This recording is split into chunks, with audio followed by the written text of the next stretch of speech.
너희는 여호와를 만날 만한 때에 찾으라. 가까이 계실 때에 그를 부르라. 악인은 그의 길을, 불의한 자는 그의 생각을 버리고 여호와께로 돌아오라. 그리하면 그가 긍휼히 여기시리라. 사랑과 긍휼이 풍성하신 아버지 하나님, 오늘도 우리를 사랑하여 주셔서 이 거룩한 시간과 장소로 인도하여 주시오니 감사를 드립니다. 당신의 진리와 그 거룩한 사랑 안에 우리의 마음과 영혼과 삶을 올려드리오니 받아주시옵시며, 그 진리 가운데 우리로 하여금 참된 은총의 길로 들어설 수 있도록, 또한 회복할 수 있도록 인도하여 주시옵소서. 예수님의 이름으로 기도드리옵나이다. 아멘.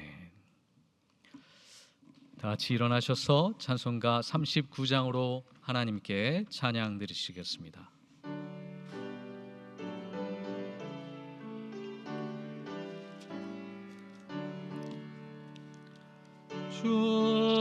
은혜를 받으려 모인 성도, 좋으신 뜻 깨닫게 하옵소서.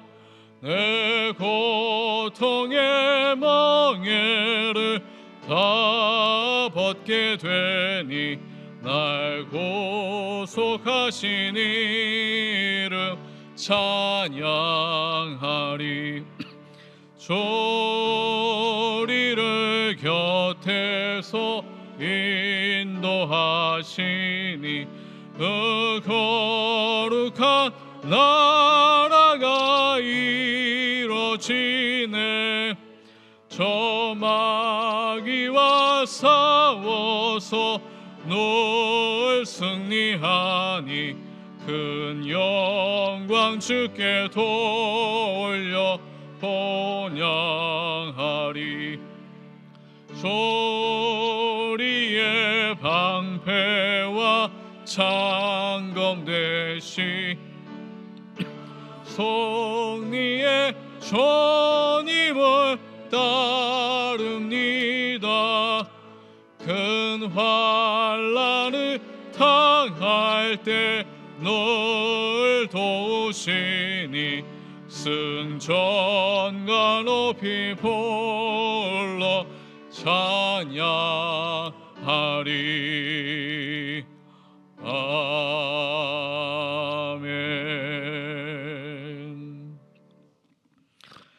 이사야 40장으로 교동문 같이 참여하시겠습니다. 외치는 자의 소리여 이르되 너희는 광야에서 여호와의 길을 예비하라.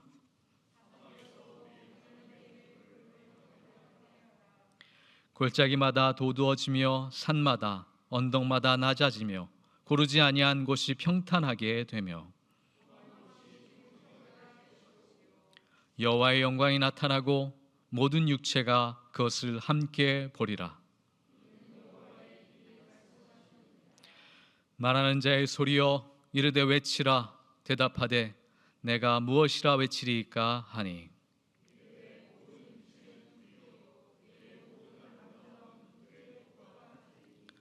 풀은 마르고 꽃이 시들은 여호와의 기운이 그 위에 불미라. 이 백성은 실로 풀이로다. 풀은 마르고 꽃은 시드나 우리 하나님의 말씀은 영원히 서리라 하라. 아멘. 기도하시겠습니다. 사랑과 긍휼이 풍성하신 아버지 하나님, 오늘도 우리의 부족함을 심판하지 않으시고 거룩하고 복된 자리에 불러주시어서 우리의 영혼이 새로워질 수 있는 은총을 허락하여 주시오니 감사를 드립니다. 받은 은혜와 사랑을 돌이켜보건대 여전히 부끄럽고 연약한 우리의 모습을 발견하게 됩니다. 주의 말씀 앞에 섰을 때 감출 수 없는 우리의 그림자와 또한 허물을 발견하게 됩니다. 주여, 진실되게 있는 그대로 주님께 우리의 어두움과 그림자를 아뢰오니 긍휼히 여겨 주시옵시며 빛 가운데로 인도하여 주시어서 주님께서 인도해 주시는 참된 진리의 길로 다시 돌아올 수 있도록, 구원받은 자로서의 온전한 삶을 회복할 수 있도록 인도하여 주시옵소서. 지금은 하나님과 나만이 아는 죄를 묵묵히 참회하며 주님께 기도드립니다.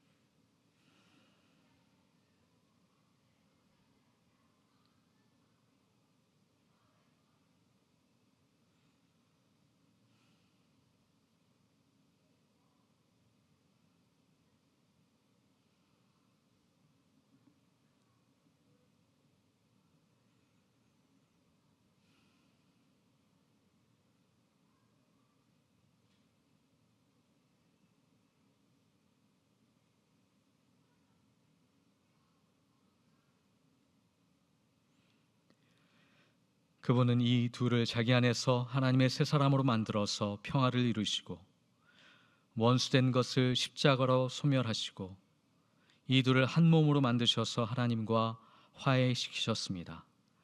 그분은 오셔서 멀리 떨어져 있는 여러분에게 평화를 전하셨으며 가까이 있는 사람들에게 평화를 전하셨습니다. 그러므로 그리스도 예수 안에 있는 사람들은 정죄를 받지 않습니다. 아멘. 사도신경으로 우리 신앙을 하나님께 고백하시겠습니다. 나는 전능하신 아버지 하나님, 천지의 창조주를 믿습니다. 나는 그의 유일하신 아들 우리 주 예수 그리스도를 믿습니다. 그는 성령으로 잉태되어 동정녀 마리아에게서 나시고 본디오 빌라도에게 고난을 받아 십자가에 못 박혀 죽으시고 장사된 지 사흘 만에 죽은 자 가운데서 다시 살아나셨으며 하늘로 오르시어 전능하신 아버지 하나님 우편에 앉아 계시다가 그로부터 살아있는 자와 죽은 자를 심판하러 오십니다. 성령을 믿으며 거룩한 공교회와 성도의 교제와 죄를 용서받는 것과 몸의 부활과 영생을 믿습니다. 아멘. 자리에 착석하시고 92장으로 하나님께 찬양하시겠습니다.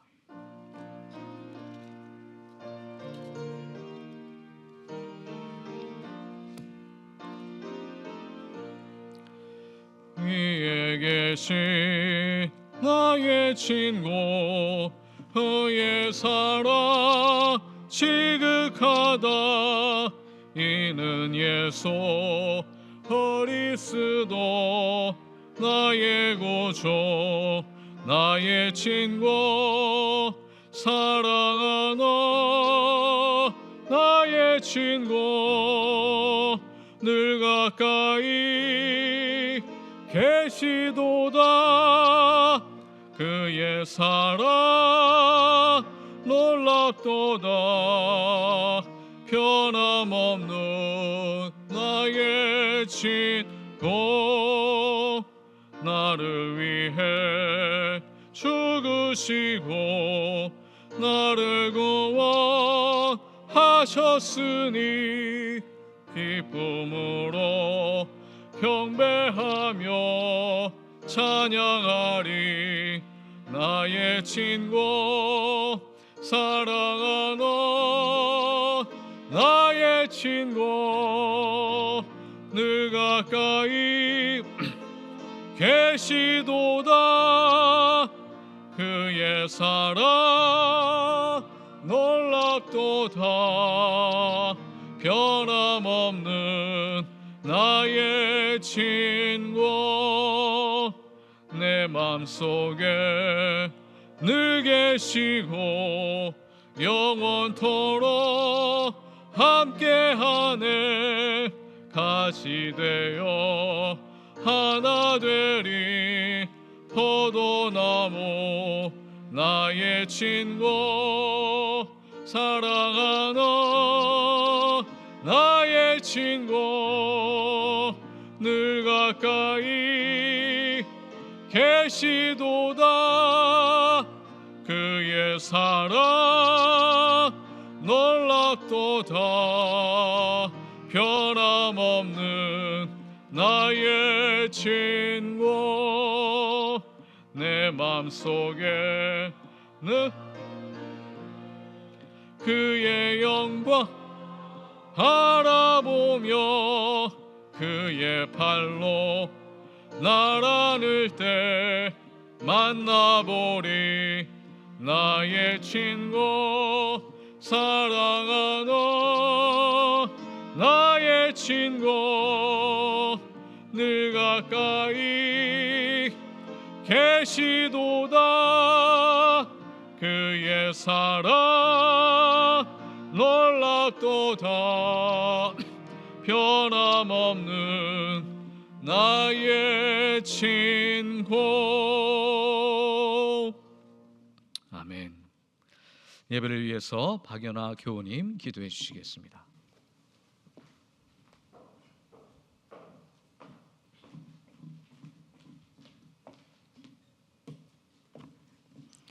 다 함께 기도드리시겠습니다. 우리의 힘이 되신 여호와여, 우리가 주님을 사랑합니다. 죄 가운데 죽었던 우리를 살리시고 구원의 자리로 인도하여 주신 주님께 감사를 드립니다. 예수 그리스도 피 흘리신 공로를 힘입어 주님 전에 나왔사오니 우리의 죄와 허물과 실수들을 용서하여 주시고 정결하게 씻음 받는 이 시간이 되게 하여 주시옵소서. 또한 하나님을 만나는 복된 시간이 되게 하여 주시옵소서. 이 예배 위에 하나님 임재하여 주시고 마음과 뜻과 정성을 다하며 예배를 드리도록 성령 충만케 하여 주시옵소서. 주님, 우리 대학교회를 위해 기도합니다. 우리 교회가 언제나 주님을 기쁘게 하는 교회가 되게 하시고 성령의 놀라운 능력의 역사가 일어나 날마다 하늘 문을 여는 교회가 되게 하여 주시옵소서. 또한 성령의 위로가 넘쳐서 서로가 서로를 온전히 섬기는 교회가 되도록 우리 대학교회를 축복하여 주시옵소서. 이주영 담임 목사님, 송화재 목사님, 허은버든의 전도사님, 민경은 선생님을 기억하시고 언제나 함께 동행하여 주시며 우리 교회를 위해 눈물로 기도할 때에 십자가 능력의 역사가 임하도록 도와주시옵소서. 대학교회 학생들을 위해 기도합니다. 주님의 말씀이 심령 속에 충만하여 우리 대학교의 학생들이 이 세대를 이끄는 파수꾼의 역할을 감당할 수 있도록 도와주시고 또한 학교로 돌아오는 의대생들 시작된 계절학기와 앞으로 일정을 위해 기도하오니 원활한 학사 일정이 이루어지게 하여 주시고 가르치는 교수님들과 배우는 학생들에게 은혜를 더하여 주셔서 지치지 않도록 도와주시옵소서. 또한 관련된 모든 선생님들에게도 지혜를 더하여 주셔서 남아있는 여러 문제들이 순조롭게 잘 해결될 수 있도록 주님 도와주시옵소서. 세계 곳곳에 있는 선교사님들을 위해 기도합니다. 주의 복음을 위해 열방에 흩어져 있는 선교사님들 가정을 지켜주시고 우리 선교사님들 생명을 던지고 복음을 전할 때 100배, 1000배의 결실을 맺는 역사가 일어나게 하여 주시옵고 언제나 부족한 것 없도록 늘 채워 주시옵소서. 주님, 우리 교우님들을 위해 기도합니다. 가정마다 야베스에게 내리신 축복으로 가득 채워주시고 하나님 아버지로 인해 감사와 평안과 충만이 넘치는 가정들 되게 하여 주시옵소서. 성령의 능력이 우리 교우님들 한 사람 한 사람에게 임하여 주시고 믿음의 지혜가 넘치며 슬기로운 다섯 처녀의 믿음같이 깨어있는 믿음의 교우님들이 되게 도와주시옵소서.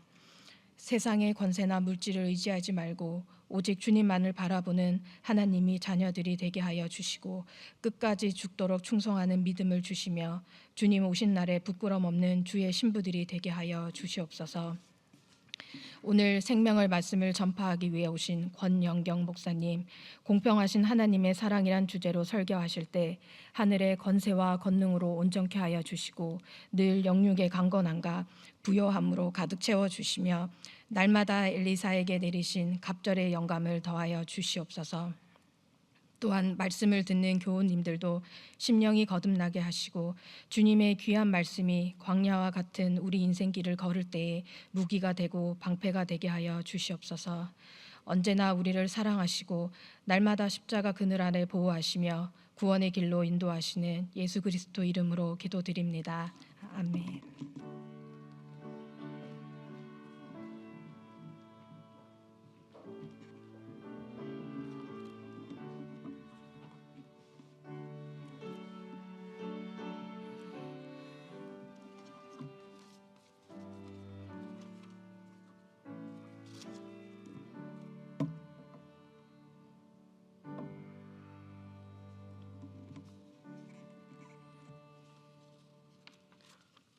귀한 기도 감사드립니다. 오늘 우리에게 주시는 말씀은 시편 33편에서 33편 1절에서 15절입니다. 의인들아, 너희는 주님을 생각하며 기뻐하여라. 정직한 사람들아, 찬양은 너희가 마땅히 해야 할 일이다. 수금을 타면서 주님을 찬양하여라. 10줄 고문고를 타면서 주님께 노래하여라. 새 노래로 주님을 찬양하면서 아름답게 연주하여라. 주님의 말씀은 언제나 옳으며 올바르며 그 하시는 일은 언제나 진실하다. 주님은 정의와 공의를 사랑하시는 분, 주님의 한결같은 이 사랑이 온 땅에 가득하구나. 주님은 말씀으로 하늘을 지으시고 입김으로 모든 별을 만드셨다. 주님은 바닷물을 모아 독에 담으셨고 그 깊은 물을 모아 창고 속에 넣어 두셨다. 온 땅아, 주님을 두려워하여라. 세상 모든 사람아, 주님을 경외하여라. 한마디 주님의 말씀으로 모든 것이 생기고 주님의 명령 한마디로 모든 것이 견고하게 제자리를 잡았다. 주님은 문나라의 도모를 흩으시고 문민족의 계획을 무효로 돌리신다. 주님의 모략은 영원히 흔들리지 않으며 마음에 품으신 뜻은 대대로 끊어지지 않는다. 주님이 그들의 하나님이 되시기로 한 나라 곧 주 하나님이 그의 기업으로 선택한 백성은 복이 있다. 주님은 하늘에서 굽어보시며 사람들을 낱낱이 살펴보신다. 계시는 그곳에서 땅 위에 사는 사람들을 지켜보신다. 주님은 사람의 마음을 지으신 분, 사람의 행위를 모두 아시는 분이시다. 아멘. 우리를 향한 하나님의 말씀입니다. 성가대 하나님께 찬양 드리시겠습니다.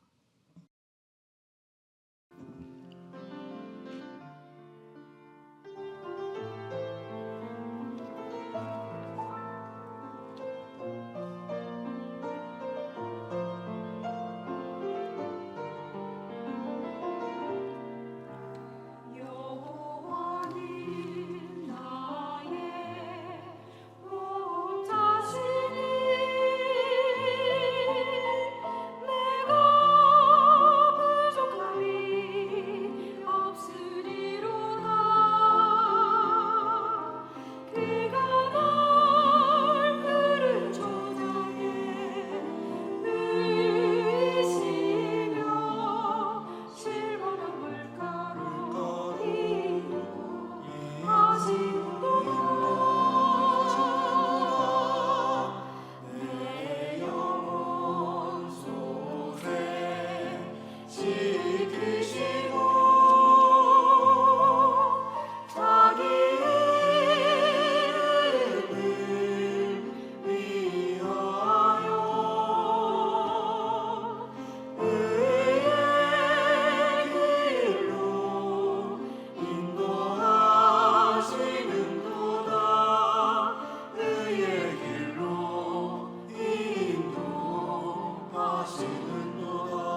성가대 대단히 감사드립니다.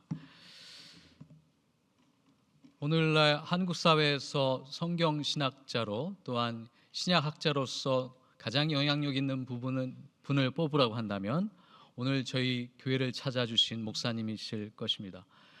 숭실대학교 기독교학과에서 학생들을 가르치고 계신 권영경 목사님께서 저희 대학교회를 방문해 주셨습니다. 공평하신 하나님의 사랑이라고 하는 주제로 말씀 전해 주시겠습니다. 따뜻한 박수로 환영해 주시면 감사하겠습니다.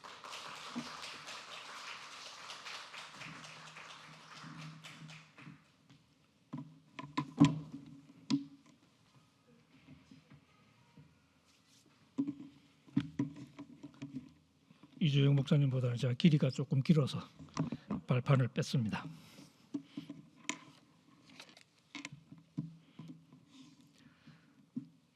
오늘 여기서 여러분과 함께 이렇게 만나뵙게 돼서 감사를 드립니다. 사실 한번 왔다 가는 사람이라 이렇게 말씀을 전하는 게 마냥 쉽지는 않은데요. 그래서 이렇게 제가 여러분들의 삶을 잘 모르니까 구체적인 말씀을 드리기는 어려울 것 같고, 그래서 조금 일반적인 수준으로 함께 우리 말씀을 좀 묵상하는 시간을 갖도록 하겠습니다. 아까 우리 찬양 처음에 이렇게 시작할 때에도 이렇게 우리 하나님의 그 부르심 얘기를 해주셨고 하나님 사랑 얘기를 해주셨는데, 사실 오늘 우리가 이렇게 읽은 시편이 바로 이제 그런 하나님의 부르심, 혹은 우리 좀 다른 표현을 하자면 하나님의 선택이겠죠. 하나님의 선택, 그리고 우리를 선택하신 하나님의 사랑. 우리 제목은 제가 공평하신 하나님의 사랑이에요. 공평이라는 것이 이제 결국 이 시편의 핵심적인 아이디어가 되겠습니다. 우리가 이제 우리 하나님이라고 표현을 쓰죠. 우리 하나님 혹은 내 하나님이라고 표현하는데, 이게 이제 우리가 쓰는 이 소유격 이 표현이 사실 문법적으로도 소유격이라고 그러죠. 소유격이라는 게 사실 좀 약간 뭐 어폐가 있으면 어떻게, 때로는 우리가 이제 소유라고 말할 수도 있겠죠. 그러니까 뭐 우리가 물건 같은 걸 얘기할 때는 물건이 인격적인 관계가 이렇게 가능한 게 아니니까 우리가 소유한다라고 말을 할 수 있습니다. 그런데 이제 사실 인격적인 대상이 되면 엄밀하게 소유하는 건 아니죠. 관계를 맺는 거지 소유하는 건 아닌데, 근데 이제 우리가 그런 면에서 사실 좀 이렇게 혼란을 겪을 때가 많습니다. 우리 자녀 같은 경우에도 예를 들어서 이제 아이를 처음 낳아서 이제 처음에 한 며칠 병원에 있다가 집에 데려다 놓으면 아무도 못 하죠. 그냥 와서 이렇게 잠만 잡니다. 그러니까 아이가 할 수 있는 게 하나도 없으니까 그때는 거의 그냥 물건이에요. 그냥 지는 잠자고 엄마 젖 먹고 뭐 똥 싸고 뭐 그거밖에 못 하죠. 몸도 가누지 못하는. 그러니까 이제 그때는 모든 걸 다 해줘야 되는, 거의 뭐 이렇게 그냥 살아있는 인격체는 아닌 것 같은 느낌이 드니까. 그리고 이제 아주 어릴 때도 사실은 뭐 거의 가지고 노는 수준이죠. 저도 이렇게 가끔 아이 어릴 때 뭐 사진을 보면 뭐 이게 발목 위에 올려놓고 흔들고 노는 사진, 뭐 하여튼 거의 장난감 가지고 놀듯이 이제 그런 사진들이 많잖아요. 그럴 때는 이제 그냥 소유한다는 말이 사실 크게 틀리지 않는 것 같습니다. 근데 이제 아이가 그렇게 있는 게 아니라 조금씩 크죠. 조금씩 크면서는 이제 그냥 소유라는 말로는 설명되지 않는 관계가 형성되기 시작합니다. 그러다가 이제 사춘기가 되면 조금 더 이제 문제가 심각해지죠. 많이 싸우죠. 사춘기 되면. 싸우는 이유가 뭐냐면 엄마는 여전히 소유의 습관을 버리지 못한 상태에서 아이를 바라보고, 아이는 이제 독립해야 되니까, 독자적인 인격으로 성장해야 되니까 자기 영역을 구축하고 싶고, 결국은 이제 땅 따먹기 하는 거죠. 그러니까 소위 이제 권력 투쟁일 수도 있겠고, 이제 그런 생각의 차이 때문에 많이 다투게 됩니다. 그러다가 이제 사실 대부분의 경우에는 아이가 이제 독립된 인격이 되어 간다는 사실을 부모가 받아들이고 이제는 이제 그 영역을 인정해 주는 거죠.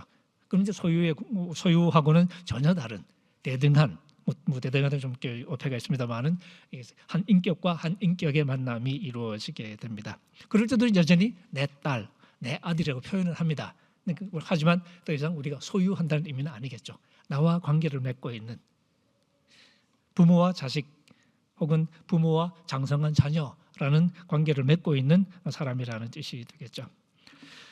많은 갈등들은 이 관계를 오해하는 데서 생겨나죠. 사실 저도 가끔 이제 우리 제자들도 그렇고 결혼 주례를 이렇게 할 때가 이게 있는데, 결혼 주례할 때 제가 신랑 신부한테는 별 얘기 안 합니다. 걔들은 신나가지고 어차피 제 얘기 안 들을 테고. 대신 이제 부모님들에게 이렇게 제가 이렇게 가장 자주 드리는 말씀이 이게 간섭하지 말라고. 실제로 이 결혼하고 부부가 이렇게 갈등을 겪는 많은 이유들이 있는데, 그중에 가장 큰 이유가 사실은 이렇게 부모들의 간섭이죠. 그래서 이렇게 자식들이 찾아와서 도와달라고 빌기 전까지는 간섭하지 마라. 이렇게 제가 이렇게 좀 이렇게 부모님들한테 잔소리를 하고는 그러는데, 이게 결국은 이 소유격을 오해한 데서 그런 거죠. 내 아들, 내 딸이라는 것이 여전히 어떤 의미에서 내가 소유할 수 있는 것처럼 생각하니까 이제 문제가 생기는 거죠. 그래서 우리의 사실 이렇게 건강한 관계는 결국은 내 소유의 관점에서가 아니라 상대방의 이제 입장을 존중하면서 어떻게 관계를 맺어야 할까를 이제 찾아가는 과정, 그게 결국은 성장의 모습일 것입니다. 사실 우리는 다 이기적인 존재라서 우리가 누구랑 관계를 맺든지 내 마음대로 하고 싶거든요. 그래서 우리는 통제하고 싶은 욕망이 많습니다. 영어로 이렇게 control freak이라는 표현을 이렇게 쓰기도 하죠. 내 마음대로 해야 직성이 풀리는. 그러다 보면 이제 상대방은 굉장히 고통스러워지는 거죠. 근데 우리가 소유하고 내 마음대로 통제하고 싶은 욕망을 내려놓고 내가 함부로 건드릴 수 없는 독립된 인격이라는 걸 인정하는 것, 그게 사실은 건강한 관계의 출발점이 되겠죠. 조금 다릅니다만은 하나님과 우리의 관계도 어떤 면에서는 그런 오해가 많이 개입이 되는 것 같습니다. 내 하나님, 특별한 의미가 있는 거죠. 우리가 하나님을 소유했다고 생각하지는 않고 또 그렇게 고백하지도 않습니다. 하지만 어쨌든 내 하나님이라고 말할 때 나와 특별한 관계가 있는 건 사실이죠. 나와는 남다른 거의 독점적이라고 할 만한 관계에 있다고 우리가 생각을 하려고 합니다. 그래서 나에게 특별한 하나님을 말하고 싶은 거죠. 근데 이제 우리 인간이라는 게 이기적이니까 그런 특별함을 이게 이해할 때도 꼭 내 마음에 맞는 방식으로 자꾸 생각하고 싶거든요. 하나님이 나에게 특별한 존재라는 말을 어떻게 이제 조금씩 내 마음에 맞게 바꾸는 거죠. 하나님을 나한테 특별한 존재, 그것까지는 좋은데 이게 결국은 내 생각 혹은 내 욕심 혹은 내 코드에 맞는 존재로 생각하고 싶은 거죠. 그래서 나에게 내 욕심에 맞는 모습으로 하나님을 그려가려고 합니다. 그러니까 하나님을 조금씩 우상으로 만들어가는 거죠. 실제 하나님과 다른 형상을 만들기 시작하는 겁니다. 그런데 한편으로는 하나님과 우리의 관계가 특별한 게 사실이니까 사실 특별하게 생각하는 것 자체는 무리가 아닌데, 우리가 이기적이어서 그 특별함을 내 욕망의 관점에서 자꾸 생각을 한다는 거죠. 이스라엘은 하나님 앞에서 이제 선택받은 백성이라고 생각을 했죠. 그리고 하나님 앞에서 자기들은 특별한 소유, 우리 개역 개정에는 특별한 소유, 나의 소유된 백성 이렇게 번역이 되어 있는데 히브리 말로 세굴라라고 부르는, 그러니까 소위 특별한 소유인 거죠. 그런 관계에 있다고 생각했고 그건 맞는 말이죠. 근데 이걸 어떻게 생각하느냐 하는 것은 이스라엘의 건강에 따라서 그때 왔다 갔다 했던 것 같습니다. 그래서 하나님의 백성, 선택받은 백성이 이제 마주하는 가장 큰 위험 중에 하나가 이 선택을 오해하는 거죠. 하나님을 내 욕망에 맞는 존재로 바꾸고 싶은. 오늘 시편이 바로 그런 선택에 관한 이야기입니다. 이스라엘은 스스로를 하나님의 백성이라고 자부하면서 살았습니다. 창세기는 온 세상을 창조하는 이야기부터 시작하죠. 에덴에서 이렇게 멋진 그림이 잠깐 비치다가 그 다음에 죄 때문에 깨어진 그림, 그리고 하얀 곡선을 그리는 역사가 이어집니다. 그러다가 12장에 오면 아브라함이라는 한 사람이 선택되는 이야기가 있고, 이게 이제 창세기의 소위 일대 전환점이 되는 거죠. 이스라엘 민족의 시조 아브라함입니다. 근데 창세기에 보면 이 이스라엘의 첫 조상 아브라함 혹은 그 아들 이삭 그리고 그 아들인 야곱, 이 첫 족장들의 이야기 역시 여러 가지 우여곡절을 겪죠. 그러다가 집안 전체가 결국은 약속의 땅을 떠나서 이집트로 이주하는 그런 석연찮은 상황에서 창세기가 끝납니다. 그리고 그 다음에 출애굽기로 넘어오면 아주 이스라엘 역사에서 가장 극적인 사건, 이스라엘 민족 의식의 가장 바닥을 형성하는, 우리가 출애굽이라고 말하는 그 이야기가 펼쳐지죠. 한 집안이 거대한 민족이 되고 그다음에 이집트에서 피압박 노예로 살던 히브리인들이 하나님의 기적 같은 도우심으로 이집트를 빠져나오죠. 그리고 시내산까지 오게 됩니다. 출애굽기 19장에 이제 그 얘기가 나오는데 시내산 아래서 하나님과 이제 엄숙한 결혼 예식을 치릅니다. 언약을 이제 맺는 거죠. 그래서 공식적으로 하나님에 의해 선택된 하나님의 백성이라는 지위를 획득합니다. 그리고 하나님과 이스라엘 사이에 이제 거룩한 이제 계약이 맺어지는 거죠. 언약이 맺어지는 거죠. 그리고 이스라엘은 수많은 민족 중에서 특별히 선택된 하나님의 특별한 소유가 이제 되는 겁니다. 그리고 이 이스라엘은 하나님 앞에서 제사장들의 나라로, 그리고 주변 나라들과는 좀 구별되는 거룩한 백성으로 살아가게 될 거라고 그렇게 이야기합니다.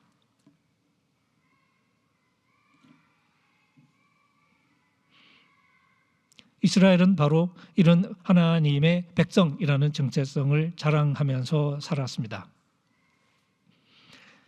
그래서 이스라엘이 불렀던 노래들, 우리가 시편을 읽었는데요. 시편이 우리는 성경으로 읽지만 사실 민족 이렇게 뭐 인류학적으로 생각해 보면 이 시편은 유대 민족들의 사실 좀 이렇게 뭐 민요라고 할 수 있겠죠. 우리나라의 아리랑처럼, 우리 민족의 애환을 담고 있는 아리랑처럼 이 시편 역시 유대 민족의 애환을 담고 있는 그런 민요의 기능이 사실 꽤 강하다고 할 수 있는데 그 중에 하나를 우리가 좀 읽은 거죠. 바로 이 노래 속에 구구절절히 표현하는 이야기가 우리는 하나님의 특별한 백성이라는 정체성, 이 자부심입니다. 그래서 그들이 하나님을 향해서 불렀던 노래 속에는 하나님의 언약 백성으로서 이런 자부심이 늘 이렇게 드러나는 거죠. 우리 오늘 읽은 말씀 예를 들어서 12절 같은 데 보시면 제가 번역을 조금 다르게 보면 복되구나, 복되구나 하고 스스로 이제 이 행복감을 느끼면서 이 고백을 하는 거죠. 야훼께서 자기 하나님인 나라요. 이 야훼가 자기 하나님인 그런 나라. 그다음에 그가 자신의 소유로 선택하신 백성들. 여기 바로 이제 복 있는 백성들인 거죠. 이스라엘은 바로 이런 선택의 특권을 즐기면서 살았습니다. 당연한 얘기죠. 이것이 바로 그들과 하나님이 맺은 언약의 핵심인 거죠. 마치 이 결혼한 부부가 신랑으로 혹은 신부로, 결혼한 남편으로 아내로 자부심을 느끼고 행복을 느끼면서 살아가는 것처럼 이스라엘은 하나님의 신부로, 하나님의 언약의 파트너로 행복해하면서 사는 이야기인 거죠. 그래서 유대인들의 성경, 우리가 구약이라고 부르는 이 성경 속에는, 그리고 여기 담긴 온갖 이야기들 속에는 언약 백성이라는 이스라엘의 정체성이 선명하게 드러나는 것을 우리가 잘 알 수 있습니다. 물론 때때로 이 정체성은 사실은 왜곡된 형태로 나타나기도 하죠. 언약의 의무는 팽개친 채로 특권에만 몰두하는 그런 모습을 잘 알 수 있고, 사실 우리가 구약 성경에서 보는 것처럼 이 이스라엘과 하나님의 결혼 관계가 마냥 행복하지는 않았던 거죠. 하지만 이건 어디까지나 관계가 왜곡되어서 그런 거지 건강한 언약 관계 자체의 모습은 그렇지 않겠죠. 신앙이 건강할 때 이스라엘은 자기를 친백성으로 선택하고 그들과 특별한 언약을 맺으신 하나님이 어떤 분이신지를 잘 알고 있었습니다. 그분은 바로 창조주 하나님이었죠. 이스라엘을 자기의 세굴라, 자기의 특별한 소유로 삼으신 하나님은 이스라엘을 특별한 백성으로 삼았다고 유대인의 땅에만 국지적으로 존재하는 무명 민족신이 아니었던 거죠. 창세기가 고백적으로 우리에게 알려주는 것처럼 그 하나님은 역사의 특정한 시점에 이스라엘을 찾아오셨지만 그 하나님은 온 역사를 주관하는 온 우주의 창조주이셨던 거죠. 세상의 삼라만상이 모두 그분의 말씀으로 창조되었고, 따라서 온 세상은 바로 이 이스라엘 하나님의 주권 아래 있다고 이스라엘은 고백했습니다. 우리 본문 6절하고 9절 사이에 보시면 여호와의 말씀으로 하늘이 만들어졌고 그분의 입의 말씀으로 온갖 별들이 생겨났죠. 그분은 바닷물을 막아서 높이 쌓으시는 분이고, 그래서 온 땅이 여호와를 두려워하고 세상 모든 사람이 그 앞에 두려웠답니다. 그러니까 하나님을 고백할 때는 나라는 이 좁은 언어로는 설명할 수가 없는 거죠. 하나님을 얘기할 때는 온 땅이 여호와를 두려워하고 세상 모든 사람이 그 앞에 두려웠던다 하는 거죠. 그분이 말씀하셔서 세상이 생겨났고 그가 명령하셔서 든든히 세워진 거죠. 그래서 여호와는 뭇 나라들, 모든 나라들의 계획을 헛되게 하시는 분, 모든 민족의 의도를 막으시는 분. 그래서 여호와의 계획은 영원히 설 수 있는 거죠. 그리고 그분의 뜻은 자손 대대에 미칠 수 있습니다. 하나님이 온 우주의 창조자요, 온 역사의 주관자시니까 그렇죠. 바로 그 창조주 하나님, 온 역사의 주관자인 하나님, 그분이 바로 이스라엘을 선택하신 거죠.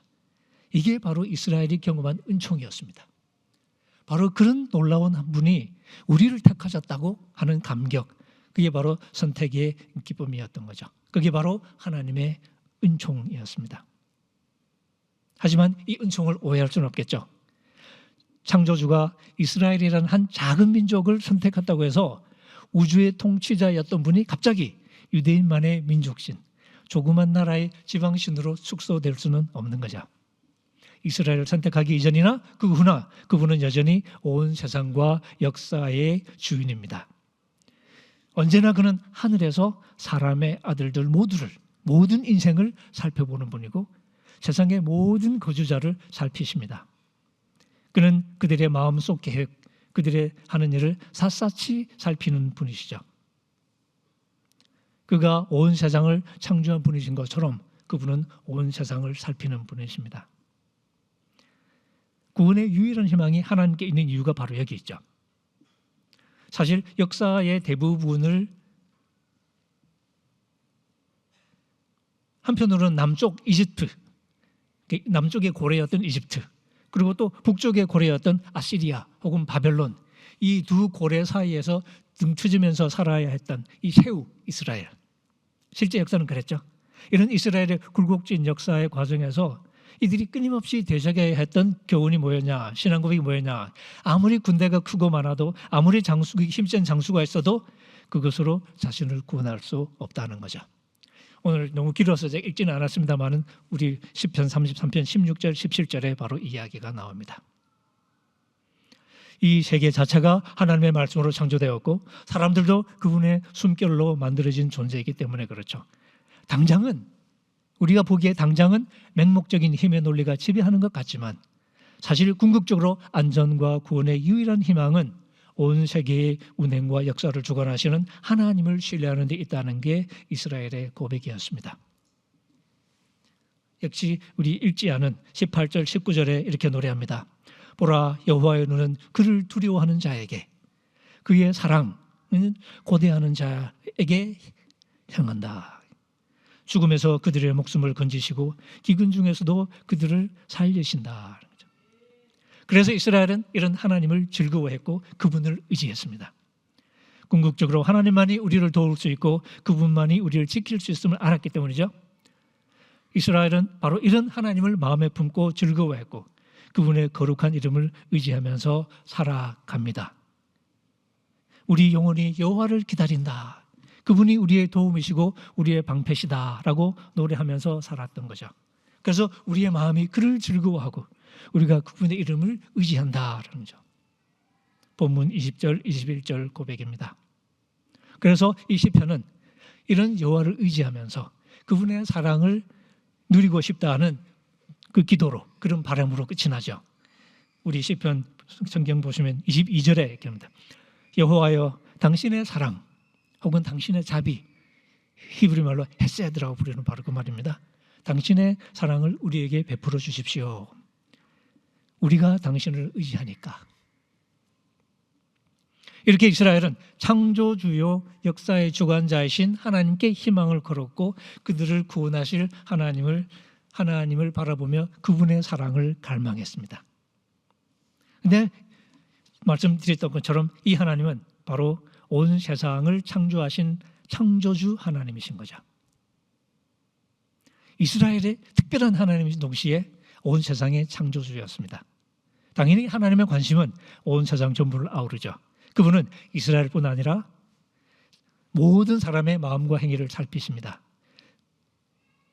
이스라엘의 신앙이 건강할 때는 이 사실을 절대 잊지 않았던 거죠.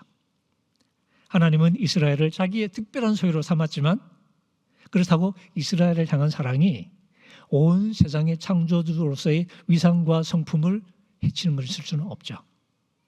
이스라엘을 사랑할 때는 창조주라는 걸 잠깐 잊어먹고 이스라엘만을 사랑하는 그런 분은 아니라는 겁니다. 이스라엘을 향한 하나님의 사랑이 아무리 특별하고 강렬해도 그 사랑은 결코 창조주로서의 본분을 망각하는 사랑, 혹은 아무 원칙도 없이 그냥 이스라엘만 위해주는 그런 배타적인 사랑, 혹은 맹목적인 편애가 될 수는 없는 거죠. 온 세상을 창조하신 분은 자신이 창조하신 온 세상에 대해 공평한 분입니다. 하나님은 분명 이스라엘을 자기의 특별한 소유로 삼았지만 그렇다고 이 특별한 선택이 창조주 하나님의 통치 원칙을 부정하는 것일 수는 없죠. 저는 숭실대 기독교학과에서 가르칩니다. 우리 기독교학과 학생들은 저에게 특별한 학생들이죠. 다른 과 학생하고는 달리 제가 특별히 살아가는 학생들입니다. 그래서 제가 숭실대 교수가 아니냐? 그건 아니죠. 저는 숭실대 교수이기도 합니다. 그래서 다른 과 학생들이 제 수업을 듣기도 합니다. 어떻게 하냐? 우리 과 학생들이 내 특별한 학생들이니까 학생들한테는 성적도 잘 주고 다른 과 학생들은 조금 차별하고 그러면 안 되겠죠. 제가 기독교 학과 학생들을 아무리 사랑한다고 해서 다른 학생들을 차별할 수는 없는 거죠. 저는 그런 존재가 아니기 때문에. 지난 학기에도 이 다른 과 애들이 제 수업을 들었는데 성적이 제일 좋은 애가 탁과 학생이었어요. 그리고 요즘에 상대평가를 하기 때문에 A를 줄 수 있는 퍼센티지가 정해져 있습니다. 근데 가끔 경계 지점에서 두 놈이 경쟁합니다. 0.5점이 차이 납니다. 한 놈은 A로 카트라인에 걸려서 A가 되고 한 놈은 B 뿔을 받아야 B가 될 수밖에 없는. 그런데 우리 과애가 0.5점이 살짝 첫 번째 점이었을 때는 0.5점이 살짝 모자랐어요. 0.5점은 아무것도 아니거든요. 제가 무슨 생각이 들까요? 채점을 새로 해봐야 되겠구나. 채점을 새로 하면서는 어떻게 하고 싶을까요? 다른 과의 건 조금 더 엄격하게 보고 우리 과의 건 조금 더 너그럽게 봐서 0.5점을 뒤집어서 우리 과가 0.5점이 더 많게 그렇게 할 수도 있겠죠. 그런 생각이 안 드는 건 아니에요. 저도 인간이니까. 하지만 그렇게 하는 걸 우리가 사랑이라고 그러지는 않죠. 그걸 우리가 편애라고 부릅니다.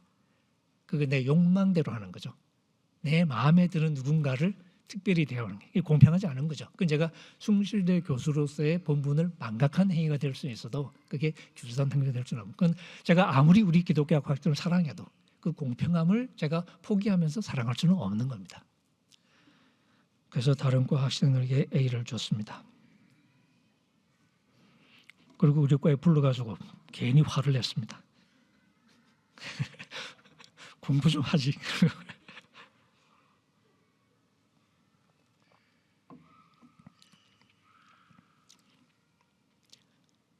공평하신 하나님이시기 때문에 하나님이 이스라엘을 선택하는 행위는 이 공평하신 창조주 하나님의 본분을 망각하는 행위가 될 수는 없겠죠. 오히려 이스라엘을 선택하신 그 행위 자체가 선택 자체가 철두철미 하나님의 성품 그분의 공평하심에서 우러나온 행위라고 이해하는 게 맞을 겁니다. 온 세상의 통치자 하나님이 이스라엘을 특별한 소유로 선택하셨다 하는 그 고백은 이 창조주를 알지 못하고 그분을 인정하지 않는 다른 민족과는 구별되어야 된다 하는 초대장이기도 한 거죠. 그러니까 창조주 하나님을 제대로 알고 그 하나님을 사실은 그분의 우주적인 목적, 그분이 온 세상을 살피고 다스리시는 그 의도를 깨우치고 그래서 그분을 바로 영화롭게 높이는 민족으로 살아가라는 부르심인 거죠. 이건 이스라엘이 실제로 경험하고 깨달았던 하나님의 사랑은 나한테만 무조건 잘해주는 그런 편애도 아니고 혹은 내가 무슨 짓을 해도 허허하고 웃고 넘어가주는 그런 원칙 없는 느슨함일 수가 없었던 거죠. 이스라엘은 온 세상의 하나님을 자기 마음대로 주물러서 자기들만의 욕망의 램프 속에 가두어둔 진이로 이렇게 축소할 수는 없는 거죠.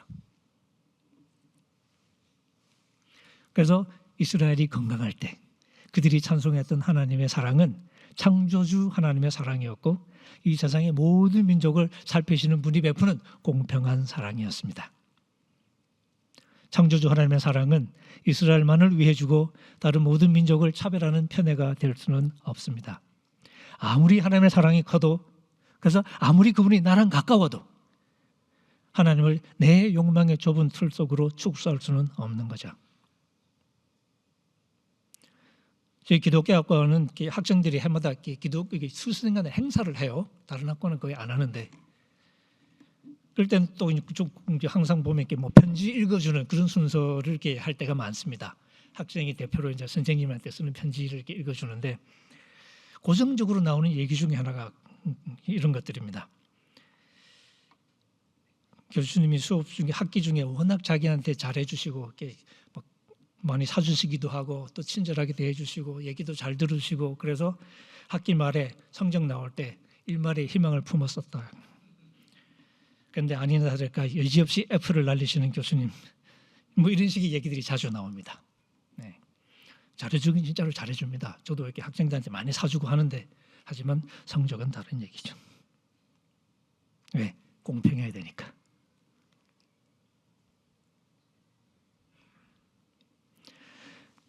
편협한 민족주의에 젖었던 요나 선지자, 이 요나가 힘들게 깨우쳐야 됐던 지리가 있었죠. 하나님의 사랑은 이스라엘을 향한 것만큼이나 니느웨를 향하신다는 거죠. 니느웨 역시 하나님의 자식이라는 거죠. 결국 이스라엘은 하나님의 창조라는 이 거대한 그물 속에서, 이 관계망 속에서 하나님과 자기 관계를 이해하는 법을 터득했어야 했습니다. 그래서 이런 하나님의 사랑은 언제나 공평과 정의와 함께 가는 사랑이었습니다. 구약 성경에서 하나님을 묘사할 때 가장 자주 등장하는 수식어 중에 하나가 바로 이 공평과 정의라는 표현입니다. 짝으로 붙어서 잘 나옵니다. 그래서 이스라엘은 항상 새로운 노래와 즐거운 곡조로 바로 이런 하나님을 찬양했던 거죠. 우리 4절 5절에 보시면 그렇게 나옵니다. 왜냐하면 여호와의 말씀은 올바르니까, 그가 하시는 모든 일은 진실하시니까, 그는 공의와 정의를 아끼시고, 그래서 그런 그의 사랑이 온 세상에 가득하니까 하고 노래합니다.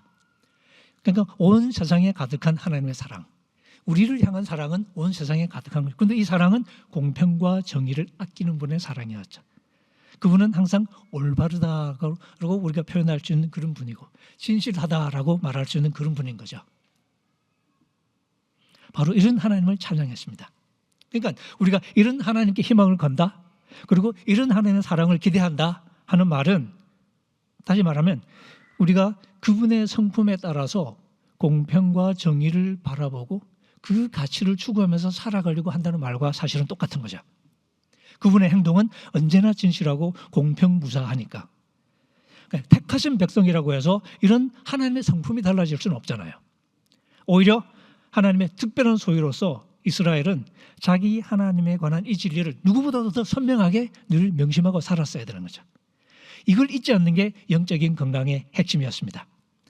하나님은 무한히 자비로운 분이시지만 이분의 은혜를 내 마음대로 오해할 수는 없었던 거죠. 하나님이 나를 특별히 사랑하신다고 해서 내가 그분의 행동이나 그분의 성품이나 생각이나 행동까지 조작할 수는 없습니다. 우리는 하나님을 우습게 여길 수 없는 거죠. 창조주 하나님께서 우리를 택한 거지, 우리가 만신전에서 하나님을 딱 골라서 택한 게 아니잖아요. 언약이라는 특별한 관계 속에서 이스라엘은 하나님을 창조주 하나님으로 만납니다.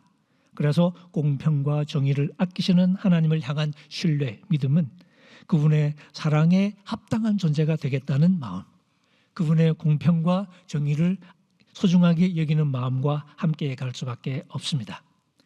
사실 창세기에 보면 애초에 하나님이 아브라함을 선택하고 그의 후손이 큰 나라가 되게 하겠다고 약속하신 것도 바로 그런 목적이었습니다. 창세기 18장 18절 19절을 보면 여호와의 길을 지키고 의로움과 공의로움을 실천하도록 하려는 게 바로 아브라함을 선택한 목적이었던 거죠. 그래서 이스라엘은 하나님 앞에서 늘 올바른 사람, 의인으로 살아가고 이 세상에서 올바른 사람으로 살아가겠다는 결심을 새롭게 했습니다. 바로 그런 헌신의 마음으로 하나님을 향한 신뢰의 찬송을 올려드리는 거죠. 그래서 우리가 오늘 읽은 이 시편의 시작이 그렇습니다. 우리 지금 이렇게 우리 주보에 있는 대로 보면 의인들아 너희 주님을 생각하며 기뻐하여라. 정직한 사람들아 찬양은 너희가 마땅히 해야 할 일이다 라고 얘기합니다. 근데 이거 조금 다르게 보면 여러분 의로운 이들이여 여호와를 즐거워하십시오. 올바른 이들에게 우리 성경에는 이 찬양은 너희가 마땅히 해야 할 일이다 라고 했는데 번역을 조금 다르게 바꿔볼게요. 올바른 이들에게 찬양이 어울리는 법이다. 이거 조금 더 사실은 문맥에 맞는 번역이 되겠습니다. 마땅히 해야 된다는 얘기가 아니라 어울리는 거죠. 누가 하나님을 찬양할 수 있을까요? 하나님의 성품을 이해한 사람들, 그리고 그 하나님의 성품에 맞게 살아가려고 하는 사람들. 그래서 이 찬양의 권유도 여러분 의로운 사람들이여 여호와를 즐거워합시다. 왜? 올바른 이들에게 찬양이 어울리는 법이니까요. 바로 이런 사람들을 향해서 수금으로 여호와께 감사하고 열줄비파로 찬송합시다. 새 노래로 그분께 노래하고 즐거운 소리로 아름답게 연주하자라고 얘기합니다. 이게 여러분 의로운 이들이여, 그다음에 올바른 이들에게라고 얘기했는데 이 두 표현은 우리가 조금 전에 읽었던 4절, 5절에 나왔던 하나님의 성품을 묘사할 때 사용됐던 바로 그 단어입니다. 창조주 하나님의 사랑을 고대한다는 것은 그분을 두려워한다는 말과 똑같습니다. 바울이 말한 것처럼 하나님은 우리가 우습게 여길 수 있는 존재가 아닙니다. 우리의 욕망대로, 사적인 욕망대로 주무를 수 있는 분이 아니라는 얘기죠. 그분은 자신이 창조하신 온 세상을 공평과 정의로 통치하는 분입니다. 우리가 그분의 통치 아래 머물면서 그분의 사랑을 경험하고 싶다면 공평과 정의라는 그분의 통치 원칙을 존중하고 그 원칙에 살아가는 법을 익히는 게 순서이겠죠. 이것이 원래 이스라엘의 영성이었습니다. 적어도 건강할 때는 그랬습니다.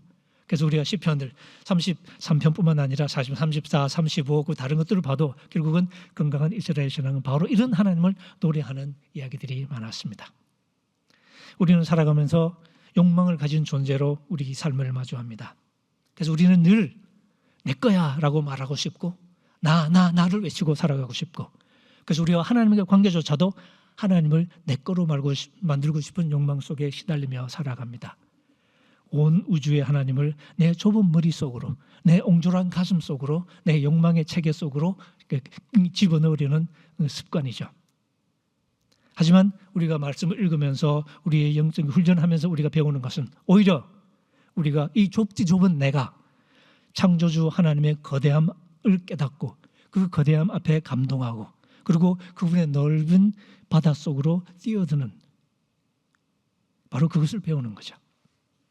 그분이 나의 것이다 라고 말하는 만큼 동시에 우리가 그분의 것이다 라는 고백하는 거죠. 나의 하나님이라고 말하는 만큼 내가 하나님의 백성이라고 고백하는 것, 바로 그분의 자녀라고 고백하는 것. 물론 아직은 우리가 그런 모습에 못 미칠 때가 많을 겁니다. 부족한 존재들이겠죠. 하지만 우리는 그러니까 안 해도 된다고 이렇게 뒤로 물러서는 게 아니라 오히려 그런 우리의 하나님을 생각하면서 하나님의 자녀답게 되기를 꿈꾸면서 우리의 하루하루를 마주보며 살아가는 거죠. 신약성경은 바로 그것이 하나님의 꿈이라고 이야기합니다. 바울의 언어로 하면 하나님의 예정입니다. 바로 우리가 언젠가는 그리스도를 닮아서 하나님의 자녀가 되는 것. 그래서 지금은 예수 그리스도가 독자인데, 그죠? 유일하신 아들, 아까 찬송 가사 중에 나왔던 것이죠. 독자. 근데 하나님이 자식 욕심이 많아서 우리를 입양해가지고 자녀로 삼죠. 우리가 닮아야 되잖아요. 그게 하나님의 꿈이었던 거죠. 그래서 우리가 예수님을 닮아서 예수님의 동생이 되는 거죠. 그러면 예수님이 이제는 독자가 아니라 맏아들이 되겠죠. 그게 바울이 쓴 표현입니다. 그가 많은 자녀들 중에서 맏아들이 되는 것. 그게 하나님의 꿈이었던 거죠. 그 얘기는 우리가 예수님의 동생처럼 되어가는 거죠. 하나님의 자녀처럼 되어가는 거죠. 바로 창조주 하나님의 성품을 우리가 이해하고 그 성품 속으로 우리가 뛰어드는 거죠. 바로 이런 하나님의 선택을 우리가 이해하고 그분의 선택을 생각하면서 우리가 살아가는 하루하루를 생각합니다. 일단은 가장 중요한 게 결국은 공평한 하나님의 백성으로 이 대한민국을 살아간다는 게 무엇일까를 고민하게 되겠죠. 쉽지 않은 고민일 겁니다. 참 공평하기 쉽지 않은 게 대한민국은 같습니다. 공평하면 손해볼 때가 많고요. 그래서 공평 안 한 게 오히려 지혜로 통할 때가 많습니다. 하지만 우리는 공평하신 하나님, 나만 위해 주는 분이 아니라 온 세상을 통치하는 하나님, 우리 교회만 아니라 온 대한민국을 관심을 갖고 지켜보시는 하나님, 이 하나님의 백성으로 이 삶을 살아가는 게 무엇인가? 신약성경은 바로 이런 하나님, 공평하시기 때문에 모든 사람에게 행한 그대로 갚아주시는 하나님을 끊임없이 우리에게 상기시킵니다. 바울도 착각하지 말라고 우리를 일깨우면서 우리가 하나님을 우습게 여길 수 없다고 경고하면서 하나님은 우리가 행한 대로 갚아주시는 분, 그리고 우리의 삶은 심은 대로 그대로 거둘 것이라고 우리에게 이야기합니다. 바울도 로마서를 시작할 때 바로 이런 하나님을 우리에게 그려 보여줍니다. 하나님은 각 사람에게 행한 대로 갚아주신다고. 우리가 참고 선을 행하면서 영광, 존귀, 썩지 않는 이런 영원한 가치를 추구하면서 하나님을 추구하면서 살아가면 그런 우리에게는 영생으로 갚아주시고, 우리가 진리를 쫓지 않고 불의를 쫓아가면 진노와 분노로 갚아주실 것이라고 경고합니다. 사실 우리가 신약을 잘 읽으면 이런 공평하신 하나님은 우리가 생각하는 은혜와 믿음의 복음과 어긋나거나 긴장되는 얘기가 아니라 바로 이 믿음과 은혜의 이야기를 돌아가게 만드는 기본 바탕이라고 할 수 있습니다. 우리가 공평하신 하나님을 제대로 이해하는 순간 우리가 이 하나님의 구원을 이해할 수 있습니다. 이게 우리의 도전이겠죠. 공평하지 않은 세상에서 공평하신 하나님을 고백하는 법. 사실 실제 현실은 정말 복잡하겠죠. 이게 의대 교회인 거죠. 최근에 있었던 복잡한 사건, 이런 상황 속에서 공평함을 말하는 건 더 골치 아픈 것 같습니다. 복학하는 의대생들은 어떻게 돼야 공평한 걸까요? 하는 그 질문은 당연히 하게 되겠죠. 하지만 우리가 그런 질문을 또 안 할 수는 없겠죠. 그러면서 사실 하나님의 백성으로 살아간다는 것은 남들보다는 훨씬 더 괴로운 인생을 사는 걸 수도 있습니다. 나만 좋은 것만, 내 좋은 것만 생각하고 살아가면 편하기는 할 텐데, 하지만 그건 우리가 이 세상을 살아가는 법은 아니니까. 다 자기 욕망을 챙기면서 살아가는 세상인데, 제 약사 친구도 보니까 약사에 이렇게 뭐 회장도 하고 그런 친구가 있는데, 또 자기는 또 자기 또 이렇게 밥그릇 챙기는 게 또 중요하잖아요. 또 한의사는 또 한의사대로 또 이렇게 밥그릇이 있잖아. 학교에서도 또 교수들마다 자기 밥그릇 챙기기가 또 바쁘잖아요. 이런 세상에서 공평함을 생각하는 건 약간 미친 짓 같기도 하고 손해보는 짓 같기도 합니다. 하지만 이게 하나님의 백성이 살아가는 방법인 거죠. 그러면서 우리는 이 공평하신 하나님을 끊임없이 묵상하면서 나의 주어진 삶에서 이 복잡한 환경 속에서 공평하신 하나님의 백성으로 살아가는 게 무엇인가를 늘 고민하면서 그분의 지혜를 구하고, 또 우리가 그분의 지혜를 따라서 살아갈 수 있는 용기를 구하고, 바로 그 모습으로 이 세상을 살아가려고 애를 쓰는 것, 그게 하나님께서 우리에게 원하시는 하나님의 자녀, 하나님의 소유로서의 모습일 것입니다. 여러분의 삶을 구체적으로 모르지만 바로 이 우리를 선택하신 공평하신 하나님에 대한 지식이 여러분의 삶을 가득 채우고, 또 그 깨달음이 여러분의 생각을 가득 채워서 여러분의 걸음 하나하나가 바로 이런 하나님을 사람들에게 보여주고 사람들에게 알려주는 멋진 선교의 행보가 되시기를 주의 이름으로 축원합니다. 기도하시겠습니다. 자비로우신 하나님 아버지, 오늘 저희 시편 말씀을 함께 읽으면서 공평하신 하나님에 대해서, 또 그 하나님이 우리를 선택하셨다는 사실에 대해서 잠시 생각해 보았습니다. 나의 삶을 생각해 봅니다. 늘 내 욕망에 휘둘리며 전전긍긍하는 나의 모습을 주님 앞에 다시 한번 내려놓고 무릎을 꿇습니다. 하나님의 공평하심 앞에 무리 숙이며 살아가는 내 삶이 되게 하시고, 그래야 이 세상에 욕망으로 만들어진 우상이 아니라 세상을 창조하신 창조주 하나님을 선포하며 살아가는 나의 모습이 되게, 우리의 모습이 되게 주님 도와주십시오. 예수님의 이름으로 기도합니다. 아멘.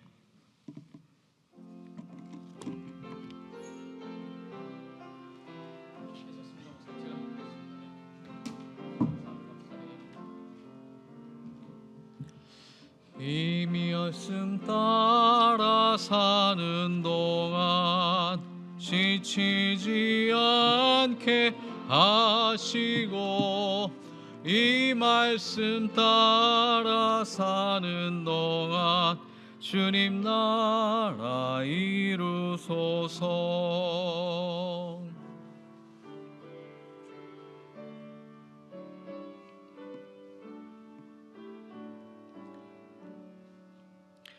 내게 있는 모든 것을 아낌없이 드리네.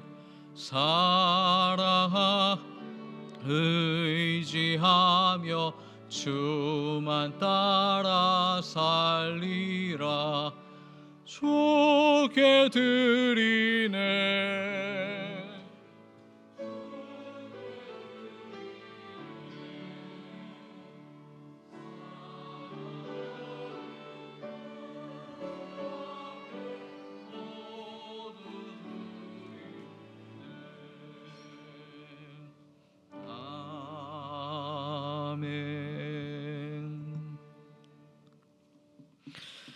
한량없는 사랑과 그 공평하신 은총으로 우리와 함께 하신 아버지 하나님, 당신의 그 선하신 품성을 깨닫고 우리의 삶의 지표로 살아갈 수 있는 거룩한 성도의 길을 살아갈 수 있도록 인도하여 주시오니 참으로 감사를 드립니다.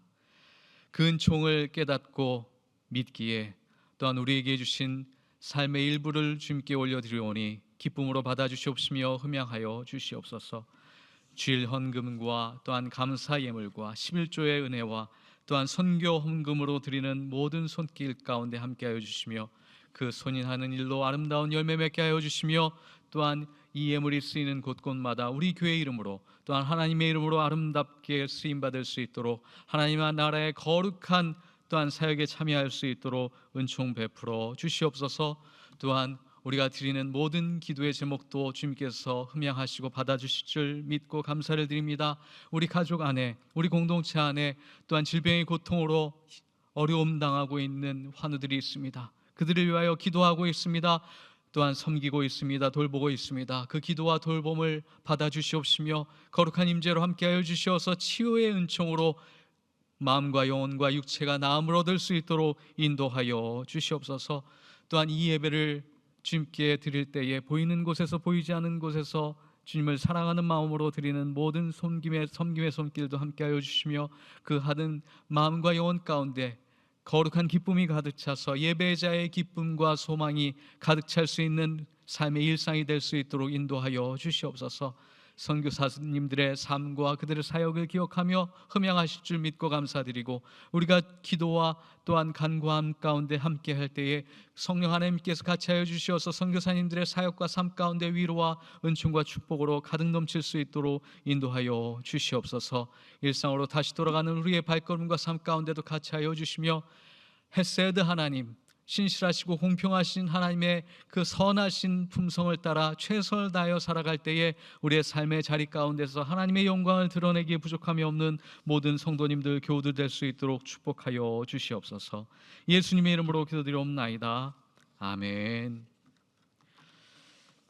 감사합니다. 오늘 예배에 함께해 주신 모든 성도님들 환영하고 축복합니다. 우리 하나님의 평화와 또한 하나님의 은총을 서로 앞뒤 좌우 모든 성도님들과 같이 나누면 좋겠습니다. 하나님의 평화가 여러분과 함께 하시기를 빕니다. 같이 인사하겠습니다. 앞뒤 좌우 여러분들에게 하나님의 평화가 여러분과 함께 하시기를 간절히 저 또한 축원합니다.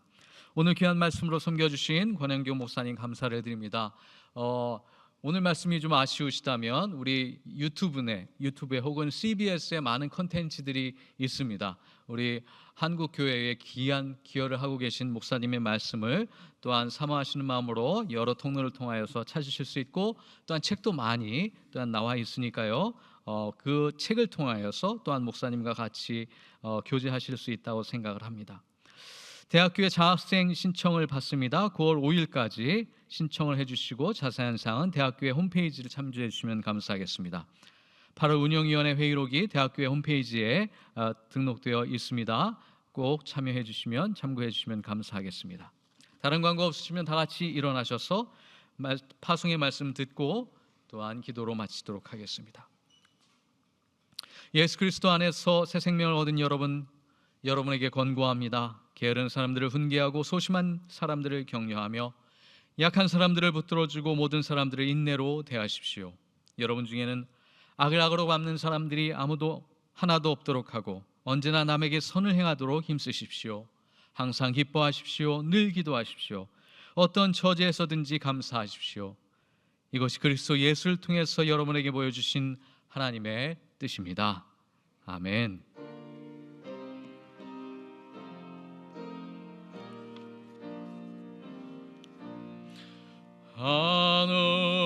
하늘에 계신 아버지 이름 거룩하사 주님 나라 임하시고 뜻이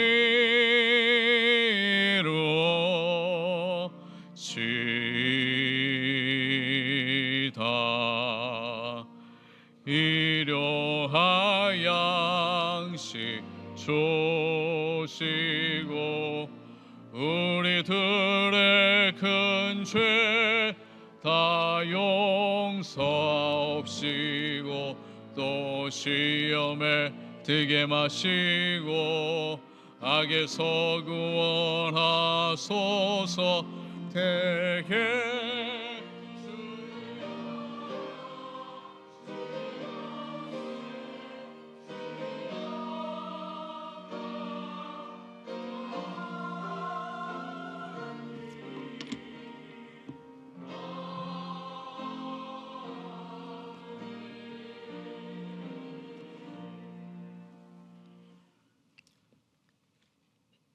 히브리서의 말씀으로 축도를 대전하겠습니다. 양들의 영원 큰 목자이신 우리 주 예수를 영원한 언약의 피로 죽은 자 가운데서 이끌어내신 평화의 하나님이 모든 선한 일에 여러분을 온전하게 해주시고 자기의 뜻을 행하게 하시며 그 앞에 즐거운 것을 예수 그리스도로 말미암아 우리 가운데 이루어 주시기를 원하노라. 영광이 그에게 세세무궁토록 있을지어다. 아멘.